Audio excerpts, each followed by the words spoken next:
Guys, today bibigyan ko kayo ng guide kung paano gumawa ng whitening and bleaching soap. This is a heart-shaped one and a rectangular one. Okay guys, so ang gagawin naman natin ngayon is 4-in-1 soap, bleaching, whitening, anti-aging, and peeling soap. So 4-in-1 soap. First is yung itong lye water solution natin na ginawa natin kanina. Ito siya. Then, imimix lang natin muna itong mga oils natin.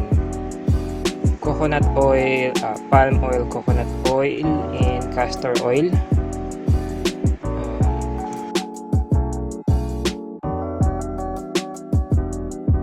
Set aside na natin yung oil.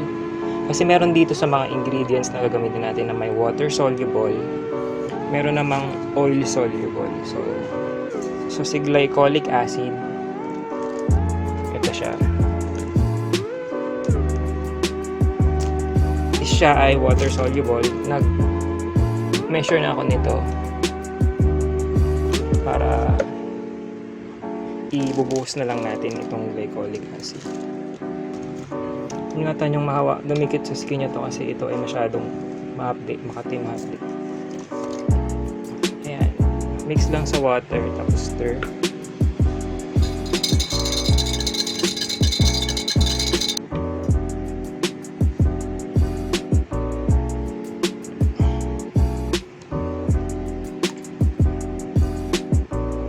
Tapos, ang gagamitin natin is whisker lang para hindi siya agad saponify. When we say saponify, that's the process wherein yung sodium hydroxide ay nagmi-mix na dun sa oils to turn this into soap. And lahat ng yung sodium hydroxide, yun yung nandun sa lye water solution na iminix natin dito sa oil. And while stirring, pwede na natin syempre ilagay yung pinakasikat na whitening ingredient dito sa Philippines. I think sa ibang bansa din naman. Mga Asian countries are this one.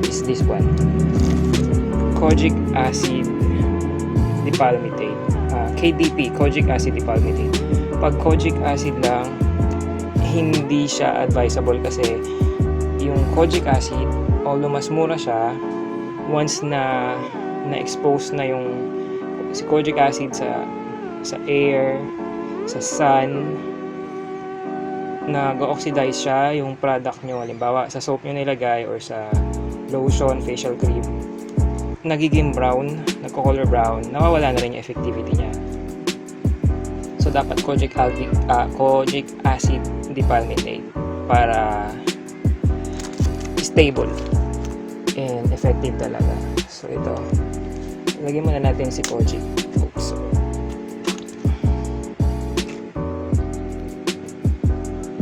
Fine talaga siya. Tapos stir ulit natin. Kasi ang main whitening natin here is kojic, which is this is proven natural lightening and whitening product. Anti-aging din siya.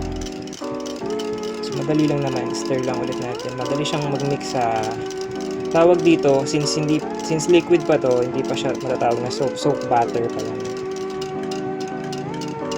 Next na ilalagay natin is another whitening ingredient. Arbutin. Ito, this is very expensive whitening ingredient, powder din siya, very natural. And so lagyan muna natin itong arbutin.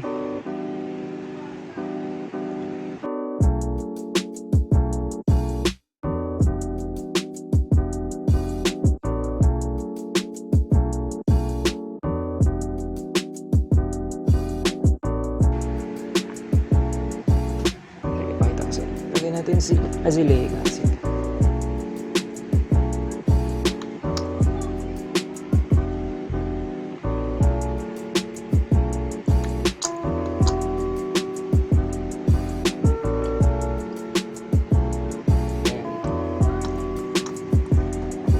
soap or this product will visibly lightens your skin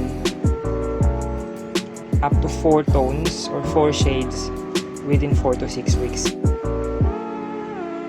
Okay, so ang nakapili kong fragrance oil na ilalagay natin dito is blueberry. Pwedeng 2 or 3 colors. Since blueberry is blue, kulayan natin siya ng blue. Tapos yung kojic normally orange. Kasi yun yung pinaka main colorant natin. Main whitening ingredient natin. So, orange and blue. Tapos yung isa siguro white na lang. Or as is na lang. Kung ano yung color nito. Yun na lang siya. Divide natin into 3 colors. Pwedeng i-eyeball nyo na lang. Hindi na kailangan. Timbang talaga siya.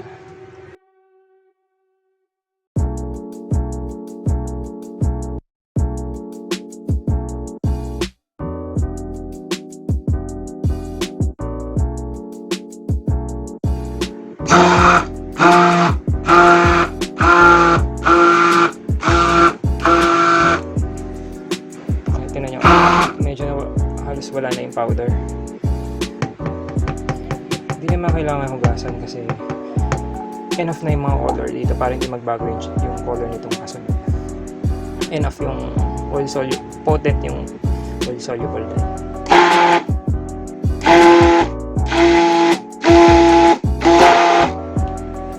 Ito, blueberry fragrance oil. You can use any fragrance oil that you want. Basta make sure lang na it's oil soluble tsaka pwedeng gamitin sa soap kasi hindi lahat ng fragrance oil pwede sa soap.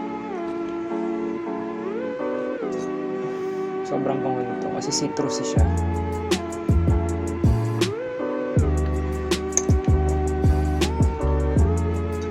Merong fragrance oil na para lang sa candle, merong para sa dishwashing.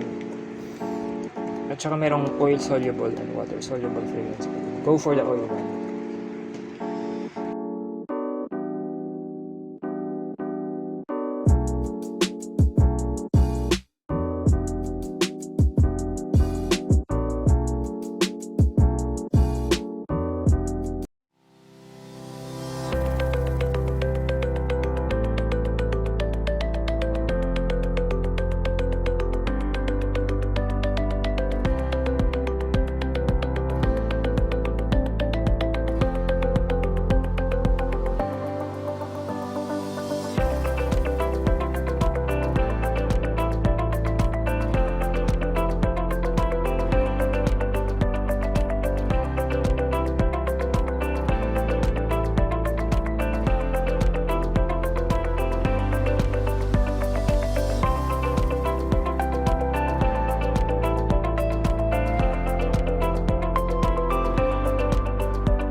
Meron na tayong blueberry, kojic, whitening, and